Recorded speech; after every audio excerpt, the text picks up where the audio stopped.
అదరకొట్టే కారం రంగు రుచి ఆచి కారం పొడి. చివరి శ్వాస వరకు తన సర్వం దారబోసి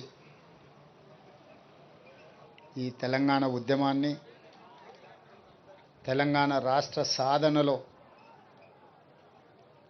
గొప్ప పాత్ర పోషించిన అందశ్రీ గారిని కోల్పోవడం తెలంగాణ సమాజానికే కాదు, వ్యక్తిగతంగా నాకు చాలా తీరని లోటు. పిసిసి అధ్యక్షుడిగా ప్రజాక్షేత్రంలో పర్యటిస్తున్నప్పుడు అందశ్రీ గారిని కలవాలని ప్రయత్నం చేస్తే, నేను రాజకీయ నాయకులకు దూరంగా ఉంటాను, రాజకీయ నాయకులను వేదికల మీదనే కలుస్తాను కానీ వ్యక్తిగతంగా కలవను అని ఒక మిత్రుడి ద్వారా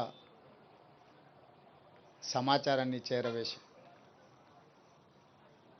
అయినా పర్వాలేదు ఒకసారి కలుద్దాం, తెలంగాణ రాష్ట్ర భవిష్యత్తు గురించి చర్చించుకుందాం, రాష్ట్ర సాధనలో కోట్లాది మందిని ఏకం చేసి తెలంగాణ ఉద్యమ బాట నడిపించిన మీరు ఈనాడు 4 కోట్ల తెలంగాణ ప్రజలు కష్టాలలో ఉన్నప్పుడు మీదైన పాత్ర పోషించాలి అని చెప్పి అందశ్రీ గారిని అడగడం, కలవడం, ఆనాడు కాంగ్రెస్ పార్టీని నడిపించే క్రమంలో వారొక గొప్ప స్ఫూర్తినిచ్చింది. కొట్లాడితే ఖచ్చితంగా తెలంగాణ ప్రజలు ఆశీర్వదిస్తారు, తెలంగాణ ప్రజల యొక్క సమస్యల్ని తీర్చడానికి కలిసి పనిచేద్దాము, నీతో మాట్లాడిన తర్వాత నాకు నమ్మకం వచ్చింది, తప్పకుండా నువ్వు చేసే ప్రయత్నంలో నేను చేయగలిగిన ప్రయత్నం నేను చేస్తాను, అందరం తలా ఓ చెయ్యి వేసినప్పుడే ఈ తెలంగాణ సమాజానికి ప్రయోజనం చేకూరుతుంది అని చెప్పి ఆనాడు అందశ్రీ గారి మాటలు, ఆ తర్వాత వారు నేను చర్చించుకున్న అంశాలు మీడియా మిత్రులకు తెలుసు. అందశ్రీ గారితో మాట్లాడుతున్నప్పుడు నాకు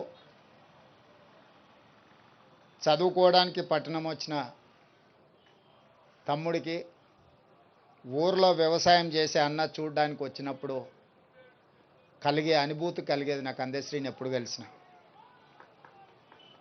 వారొక స్ఫూర్తిగా ఈ పరిపాలనలో పేదలకు ప్రయోజనం చేకూర్చాలన్న ఆలోచన వచ్చినప్పుడు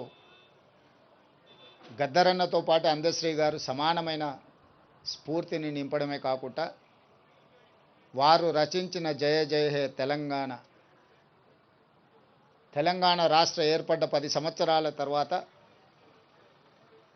రాష్ట్ర గీతంగా ఈరోజు కోట్లాది మంది ప్రజలకు ఒక స్ఫూర్తిని నింపుతున్నాయి. వారి ప్రతి మాట ప్రజా జీవితంలో నుంచి పుట్టుకొచ్చింది, ప్రతి పాట ఈ తెలంగాణ ఉద్యమ స్ఫూర్తిని నింపడం జరిగింది. అందుకే ఈనాడు తెలంగాణ రాష్ట్ర ప్రభుత్వం రాబోయే మంత్రివర్గ సమావేశంలో మంత్రులందరి సహకారంతో జయ జయ హే తెలంగాణ గానాన్ని పాఠ్య పుస్తకాలలో ప్రథమ అంశంగా చేర్చడానికి రాష్ట్ర ప్రభుత్వం నిర్ణయం తీసుకుంటుంది. ఇదే కాదు, ఈనాడు ఈ స్మృతివనం ఉద్యమకారులకు, గాయకులకు, కవులకు ఈ తెలంగాణ సమాజం, తెలంగాణ సంస్కృతి సముచితమైన స్థానాన్ని ఇస్తుంది, స్ఫూర్తిని నింపుతుంది అని తెలియజేయడమే కాకుండా వారి కుటుంబంలో ఒకరికి ప్రభుత్వ ఉద్యోగంలో అవకాశం కల్పించడానికి మా ప్రభుత్వం నిర్ణయం తీసుకుంటుంది.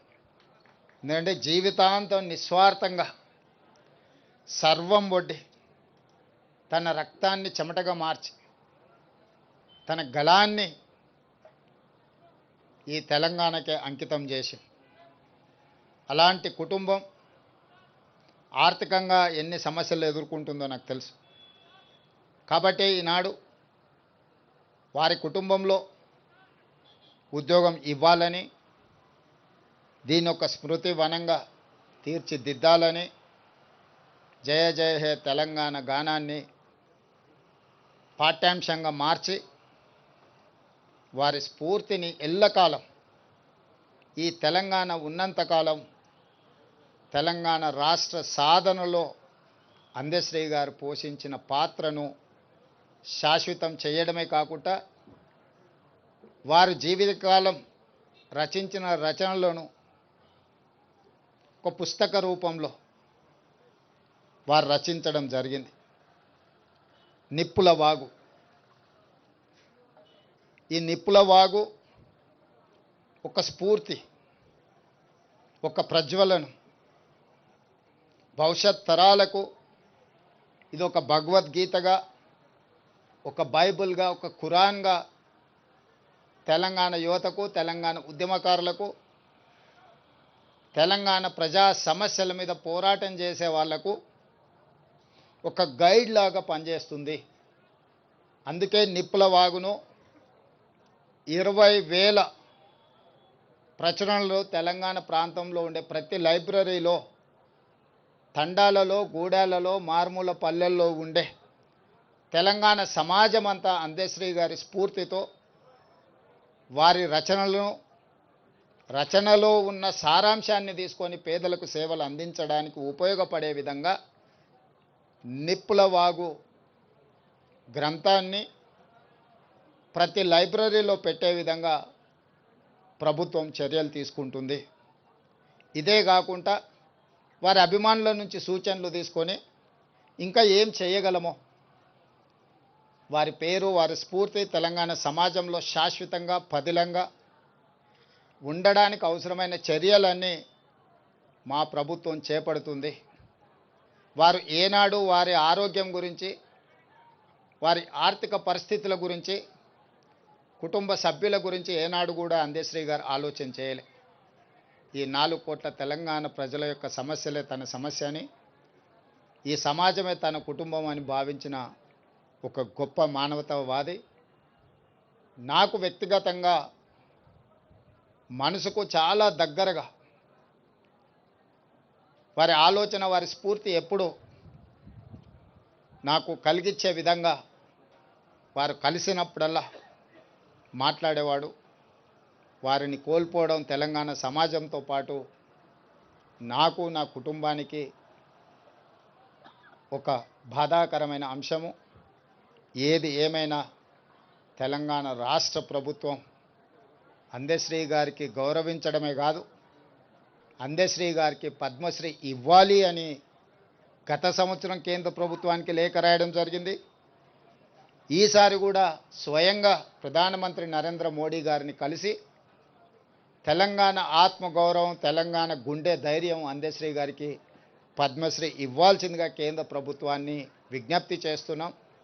మిత్రులు కిషన్ రెడ్డి గారిని, బండి సంజయ్ గారికి కూడా నేను సూచన చేస్తున్నా, మీ వంతు ప్రయత్నం మీరు చేయండి. తెలంగాణ రాష్ట్ర ముఖ్యమంత్రిగా అందశ్రీని గౌరవించుకోవాల్సిన బాధ్యత తెలంగాణ ప్రజల తరఫున మీ మీద, నా మీద ఉన్నది.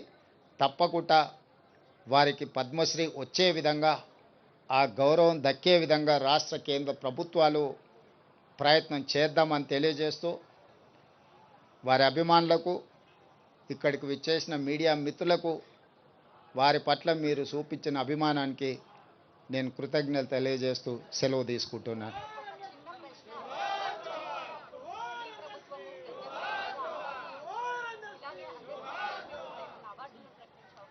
ఇప్పుడు అందశ్రీ గారి పేరు శాశ్వతంగా పదిలంగా ఉండడానికే పాఠ్య పుస్తకాలలో పాఠ్యాంశంగా ఈ జయ జయ హే తెలంగాణను తీసుకోవడం జరుగుతుంది.